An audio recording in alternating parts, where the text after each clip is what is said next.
చేసినందుకు మీకు అందరికీ కూడా పేరు పేరు ధన్యవాదాలు తెలుపుతూ ఈరోజు మిమ్మల్ని అందరూ కూడా కోరేది ఒకటే, దేశంలో 10 సంవత్సరాల క్రితం ఈ దేశ పరిస్థితి ఏ విధంగా ఉండే, ఈరోజు ఈ దేశం యొక్క పరిస్థితి ఏ విధంగా ఉందో ఒకసారి మీలాంటి వ్యక్తులు మీరందరూ కూడా ఆలోచన చేయాలి.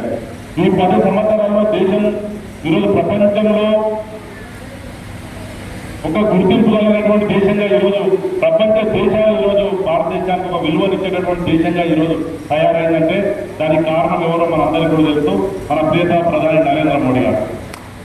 ఈరోజు ఒకటే మన కోరిక అందరూ కూడా మనమందరం కూడా ఈరోజు ఒకటే మనందరూ కూడా 99 సంవత్సరాల క్రితం డాక్టర్ బలరాం వెంకయ్యవాడ గారు భారతదేశం యొక్క ఔన్నత్యాన్ని ప్రపంచ దేశాల్లో అగ్రదేశంగా విశ్వగురువుగా ఎదగాలనేటటువంటి చిన్న లక్ష్యంతో ఆ రోజు ప్రారంభించినటువంటి RSS లక్ష్యము ఈరోజు అతి తొందరలో నెరవేరబోతున్నందుకు నిజంగా కూడా మనమందరూ కూడా గర్వపడాలి. 100 సంవత్సరాలు రాబోయే సంవత్సరం 100 సంవత్సరాలు RSS స్థాపించి ఆ రోజు వెంకయ్యవాడ గారు ఒకటే ఆలోచన చేశారు, ఈ భారతదేశం విశ్వగురువుగా ఉండాలనేటటువంటి ఒక సంకల్పంతో ఆయన పనిచేశాడు. కాబట్టి ఈరోజు దానికి అనుగుణంగా ఈరోజు రాబోయే రోజులలో భారతదేశం విశ్వగురువుగా అవుతాం. విశ్వగురువుగా కావడం ఒకటే అంటే ఈ భారతదేశ ప్రజలందరూ కూడా అభివృద్ధి చెందాలి.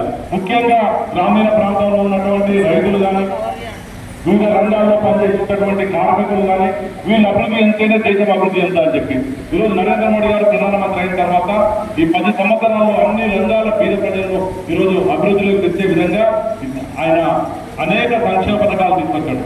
అనేక సంక్షేమ పథకాలు తీసుకొచ్చి ఈరోజు అన్ని రంగాల్లో కూడా ఈరోజు అభివృద్ధిని చూపిస్తా ఉన్నాడు. కాబట్టి భారతదేశం ఈరోజు 11వ స్థానం నుంచి ఈరోజు 5వ స్థానానికి ఆర్థిక వ్యవస్థ ఈ ప్రపంచ దేశాల్లో ఎదిగింది. నరేంద్ర మోడీ గారి లక్ష్యం రాబోయే 2026 వరకు దీన్ని 3వ స్థానానికి తీసుకురావాలని చెప్పి అవన్నీ కూడా ఏ విధంగా నెరవేర్తాయంటే దానికి కారణం ఈ దేశం అభివృద్ధి చెందితేనే. దేశం అభివృద్ధి చెందాలంటే అన్ని వర్గాలు సబ్కా సాత్ సబ్కా వికాస్ సబ్కా విశ్వాస్ అని చెప్పి ఏదైతే కాన్సెప్ట్ తీసుకొని నరేంద్ర మోడీ పోతుండో దానికి అనుగుణంగానే జరుగుతూ ఉన్నది. కాబట్టి మీలాంటి వ్యక్తులందరూ కూడా ఎన్నికలు వచ్చినప్పుడు మనందరికీ కూడా తెలుసు, ఈరోజు మన తెలంగాణలో ఉన్నటువంటి పరిస్థితి కానీ, తెలుగు రాష్ట్రాల్లో ఉన్నటువంటి పరిస్థితి కానీ, డబ్బు ప్రభావంతో ఏదైతే విఘ్నుల ఓట్లు విలువ లేకుండా పోతున్నటువంటి సందర్భం మనం చూస్తూ ఉన్నాం.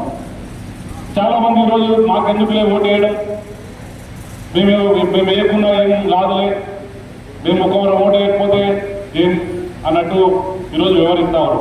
కానీ ఒకటే ఆలోచన చేయాలి, ఎవరైతే ఆలోచన చేసి ఈ దేశాన్ని బలోపేతం చేయడానికి ఒక సరైన నాయకుడిని ఎన్నుకున్నటువంటి వాళ్ళ ఓటు ఉపయోగంలోకి వాళ్ళు రాకపోతే, ఏదైతే ప్రలోభాలకు లొంగేటటువంటి ఓట్లు శాతం పెరిగిపోతే రేపు దేశం అభివృద్ధిలో వెనుకబడిపోయేటటువంటి అవకాశం ఉంటుంది. కాబట్టి వీళ్ళందరూ కూడా అందరూ కూడా కోరేది ఒకటే, ఒక అవినీతి లేనటువంటి సుపరిపాలన అందిస్తూ ఉన్నాడు 10 సంవత్సరాల. ఎక్కడ అవినీతి మత్తలేదు. దానికంటే మీకు అందరికీ కూడా తెలుసు, ఈ 2004 నుంచి 2014 వరకు ఈ దేశంలో ఎన్నో కుంభకోణాలు జరిగినాయి. ఆదర్శ కుంభకోణం కావచ్చు, 2G స్పెక్ట్రమ్ కుంభకోణం కావచ్చు, బొగ్గు కుంభకోణం కావచ్చు, కామన్వెల్త్ కుంభకోణం కావచ్చు, ఈ విధంగా చెప్తుంటే అన్ని కుంభకోణాలు జరిగి లక్షల కోట్ల రూపాయలు ఇదైతున్నటువంటి పరిస్థితుల్లో ఆ రోజు ప్రజలు కోరుకోరు. ఈ పరిపాలన ఒక మంచి నాయకులు చేర్చబడాలి. ఎవరో మంచి నాయకుడు అని చెప్పి ఆలోచన చేశారు. నరేంద్ర మోడీ ఆయన పార్టీ ప్రపోజల్ చేయలేదు, కానీ సోషల్ మీడియా వేదిక కానీ, పేపర్ వేదిక కానీ ఒక సుదృఢమైనటువంటి 3 సార్లు గుజరాత్ ముఖ్యమంత్రిగా చేసి గుజరాత్ రాష్ట్రాన్ని అభివృద్ధి చేసినటువంటి నరేంద్ర మోడీ లాంటి నాయకుడు ఈ దేశానికి ప్రధానమంత్రి అయితే ఈ దేశం బాగుపడతాయని చెప్పి ప్రజలు కోరుకుంటే, ప్రజల కోరిక మేరకు ఆ రోజు భారతీయ జనతా పార్టీ ఆయన ప్రధానమంత్రి అభ్యర్థిగా నిర్ణయించి ఆయన ప్రధానమంత్రి చేయడం జరిగింది. ఆయన ప్రధానమంత్రి అయిన తర్వాత ఆయన పరిపాలన ఏ విధంగా ఉందో మనకు తెలుసు.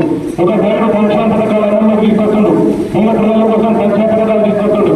నేను చిన్న విధానం చాలా మంది మన్మోహన్ సింగ్ ఆర్పాట్లు ఎదుర్కొండు, సులభరం ఆయన కేంద్రంలో ఎదుర్కొండు, ఆర్థికవేత్తలు పెద్ద పెద్ద ఆర్థికవేత్తలు. కానీ వాళ్ళకు పట్టాలి ఈ దేశంలో పేద ప్రజల సంక్షేమం ఏ విధంగా తీసుకురావాలి, పేద ప్రజల కష్టాలు ఏ విధంగా తీసుకురావాలి. కానీ మామూలు బీద కుటుంబంలో పూర్వకుడిగా ఉంటున్నటువంటి వ్యక్తి, గ్రాడ్యుయేషన్ చదివినటువంటి వ్యక్తి ఈ బీద ప్రజల కష్టాలు తెలిసి ఈరోజు ఎన్నో సంక్షేమ పథకాలు తగ్గించాడు. చిన్న ఉదాహరణ చెప్తా, నేను పార్టీలో 45 సంవత్సరాల నుంచి పనిచేస్తున్నా. నేను ఏదైనా ఊర్లో ఎవరైనా చనిపోతే అన్న పేద కుటుంబం అన్నా వీళ్ళకి ఆటలు ఇల్లు సరిలేదు, వీళ్ళు ఆడుకునేటటువంటి పిల్లలు రోడ్లు పడ్డరు, వీళ్ళకి సాయం చేయాలంటే మేము అందరం తలా 10 రూపాయలు 50 రూపాయలు 100 రూపాయలు సాయం చేసి 1000 10,000 20,000 సాయం చేసేటువంటి వాళ్ళు. నరేంద్ర మోడీ ఆలోచన చేసిండు, కుటుంబం పెద్దవాడిపోతే కుటుంబానికి భరోసా ఉండాలని చెప్పి 12 రూపాయలకు ప్రధానమంత్రి జీవన్ జ్యోతి బీమా యోజన తీసుకొచ్చి ఆ కుటుంబంలో పెద్ద చనిపోతే కానీ లేకపోతే హ్యాండిక్యాప్ యాక్సిడెంట్ కాలు చేయబోతే 2,00,000 రూపాయలు వాళ్ళ కుటుంబానికి ఇచ్చిన 12 రూపాయలకు పైసలతోటి కుటుంబానికి భరోసా కల్పించినటువంటి వ్యక్తి నరేంద్ర మోడీ ఆలోచన చేసిండు.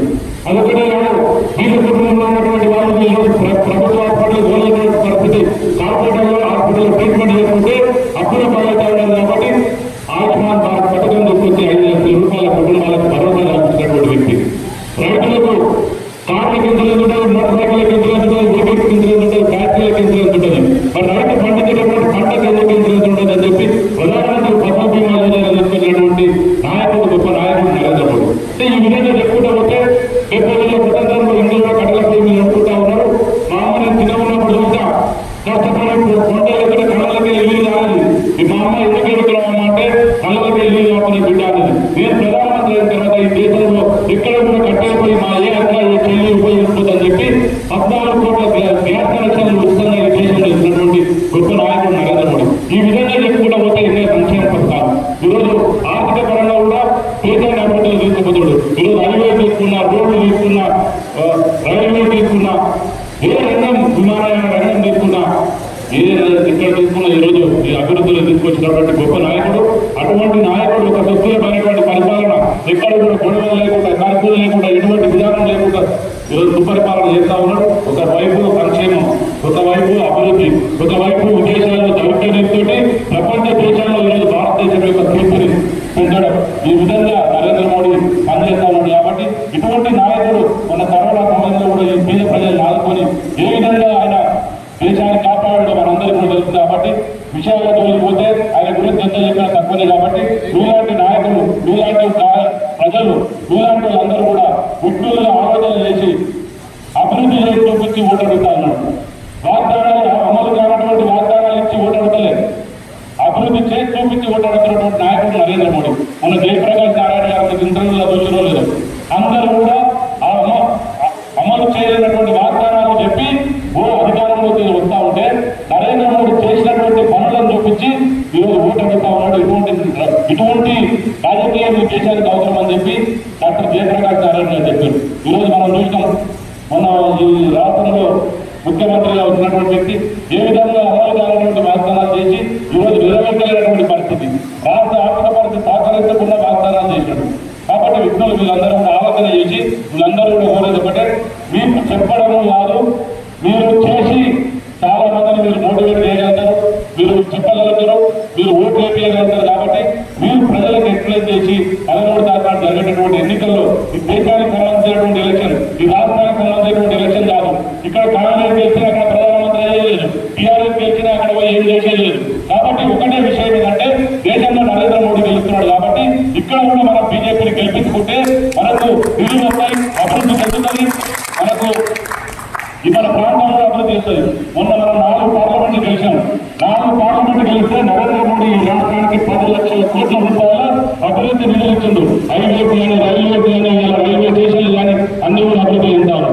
కాబట్టి ఇక్కడ ఉంటే మెజార్టీగా ఈరోజు 14 ఎంపీసీకి గెలిచేటటువంటి పరిస్థితి రాష్ట్రంలో ఉంది. కాబట్టి ఇంకా కూడా గెలిస్తే ఇంకా కూడా ఎక్కువ తెలిసి తెలంగాణ రాష్ట్రం అభివృద్ధి చేసేటువంటి అవకాశం ఉంటుంది. కాబట్టి మీరందరూ కూడా విజ్ఞులు ఆలోచన చేసి మీరు అందరికీ కూడా చెప్పి ఓటింగ్ ఉదయమే పోలింగ్ రోజు మనకు సంబంధించినటువంటి వ్యక్తులు 10 గంటల లోపల 10 గంటల వరకు మనము ఓట్లు వేయించేటటువంటి విధంగా మీరు అందరూ కూడా ప్రయత్నం చేయాలని చెప్పి, మీరు మన వాళ్ళను ముందు ఓట్లు వేయించేటటువంటి విధంగా ముందుకు తీసుకురావాలని చెప్పి మీరందరూ కూడా కోరుతూ, మీ అందరితో కలుపుకున్నటువంటి భాగ్యం కల్పించినటువంటి మన బీఎంఎస్ నాయకులకు, వేదిక మీద ఉన్నటువంటి పెద్దలకు, మీకు అందరికీ కూడా పేరు నా చేతి నమస్కరిస్తూ సెలవు ఉంటున్నాను. జై హింద్, జై భారత్.